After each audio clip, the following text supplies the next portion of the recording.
France's ruling Socialist Party and its leader Francois Hollande took a drubbing in local elections Sunday from the conservative party led by former President Nicolas Sarkozy and the far-right National Front, or FN, party with its anti-immigration and anti-Islam platform. Voters went to the runoff polls to choose 4,108 people who will sit on 98 local councils. The Socialists lost about half of their councils to the Conservatives' party, opening the way for Sarkozy to mount a campaign for another bid at the presidency in 2017. Through their vote, the French people have massively rejected the policies of Francois Hollande and his government. The disavowal with respect to the governing power cannot be disputed.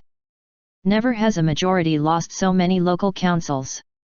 Never has a sitting government given rise to such defiance and rejection. Never has a political party embodied such failure at all levels, said Hollande.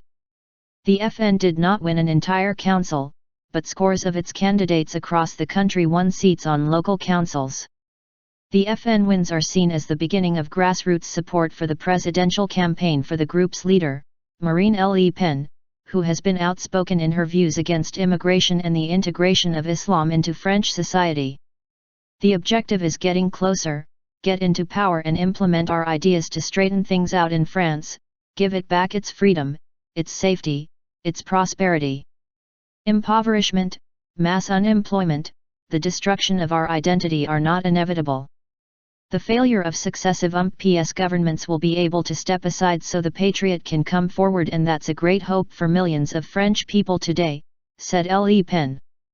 Prime Minister Manuel Valls acknowledged the setback for the Socialists and said the far-right FN's gains were too high.